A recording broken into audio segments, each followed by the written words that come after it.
આણંદ જિલ્લામાં સુશાસન સપ્તાહ અંતર્ગત જિલ્લાના નાગરિકોને સાચા અર્થમાં સુશાસન સંકલ્પનાને સાકાર કરવા માટેનો કાર્યક્રમ એટલે સુશાસન સપ્તાહ। આણંદ ખાતે ડીએન હાઈસ્કૂલના મહાત્મા ગાંધી પ્રાર્થના ખંડ ખાતે સંસદ મિતેશભાઈ પટેલના અધ્યક્ષપદે સુશાસન સપ્તાહ અંતર્ગત આણંદ પ્રાંત કક્ષાના મહેસૂલી સેવા સેતુ કાર્યક્રમ યોજાયો હતો। અધ્યક્ષપદેથી સંસદ મિતેશભાઈ પટેલે પ્રાસંગિક પ્રવચનમાં જણાવ્યું હતું કે ભારતના પૂર્વ વડાપ્રધાન અટલ બિહારી વાજપેયીના જન્મદિવસે સુશાસન દિવસ તરીકે ઉજવણી કરવામાં આવે છે।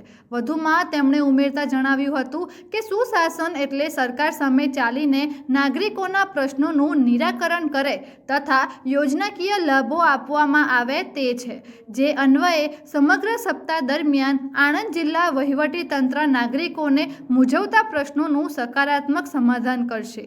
આ ઉપરાંત આણંદ જિલ્લાના કલેક્ટર તથા સમગ્ર વહીવટી તંત્ર દ્વારા જે પ્રકારે જિલ્લાના 270 જેટલા ગામોમાં જઈને ગ્રામ સભાઓ કરીને જે રીતે જિલ્લાના નાગરિકો સાથે પ્રત્યક્ષ સંવાદ કરીને તેમના સમસ્યાઓ સાંભળીને દૂર કરી તેની સરાહના પણ સંસદે કરી હતી।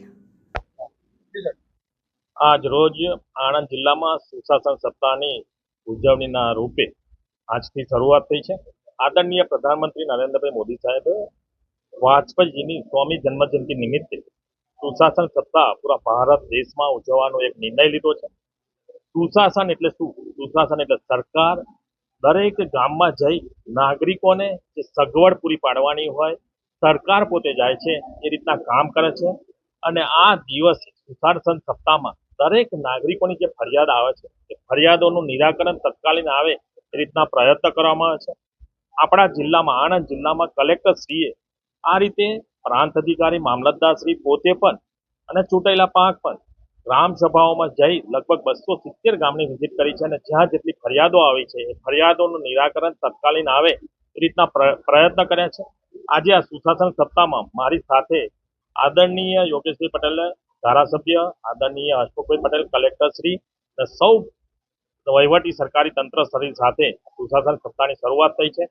ગામડે ગામડે દરેક પદાધિકારી હોય, ચૂંટાયેલી પાંખ હોય ત્યાં આગળ જઈ અને ગામના નાગરિકોની જે એમને અગવડો પડે છે કે એમની ફરિયાદો છે એ ફરિયાદો આવતા આ સપ્તાહમાં દરેક નાગરિકને ન્યાય મળે એ રીતના પ્રયત્ન આપણા આણંદ જિલ્લામાં સુશાસન સપ્તાહમાં કરવામાં આવે છે અને દરેક નાગરિકને ન્યાય મળશે એ રીતની વ્યવસ્થા કરવામાં આવે છે।